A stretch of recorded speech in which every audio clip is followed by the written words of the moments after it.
But first, come along as we find out why soccer is a family affair for Brittany Croce, a junior from Stafford, Virginia. When UNC Wilmington women's soccer player Brittany Croce goes home, it's more than a reunion, it's a celebration. You see, she's the oldest of 11 children, enough you might say for a soccer team.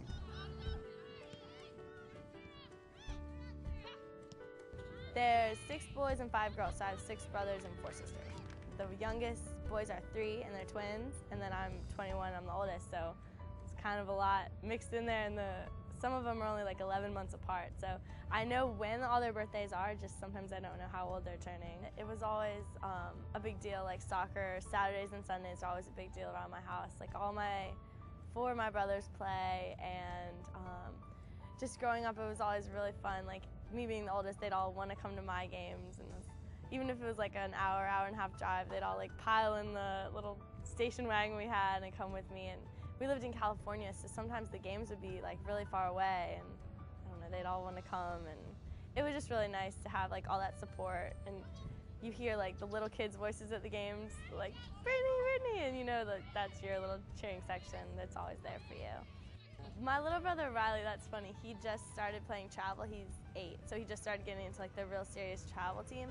And my dad always teases me because he says that Riley's the only one that ever practices in our family.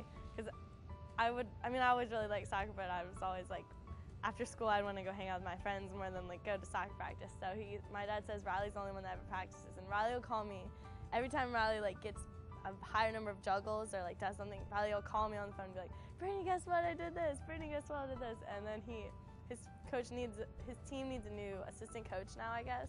And he keeps asking me if I want to be his assistant coach. I'm like, well, Riley, I'm at school. I can't really do it. I'm sorry. But they'll ask me for advice with soccer a lot. And just after a game, if I can come to one of their games, they always kind of look to me. So how did I do? Did I do well? And I shoot them straight, though. I won't lie. I won't sugarcoat it. If they didn't do well, I'm not going to tell them they played well.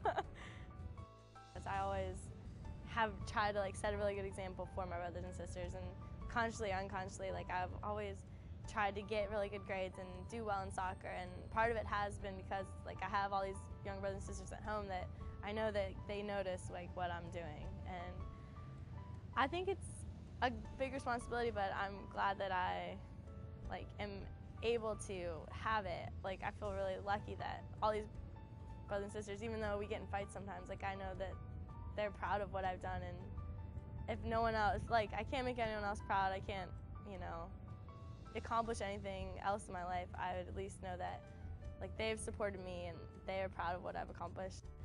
I don't know, they're just, I see them and I look at them and they have so much ahead of them and so many opportunities, and I hope that they can look at what I've done, not that I've done anything spectacular, but the choices that I've made, and just use that and apply it to their own lives. Brittany does bring great leadership to her team. This season we've had some injuries and she had to move positions, and she accepted her new role very well and has done a tremendous job for us. When she's faced with a challenge, she's very independent and shows a great level of maturity.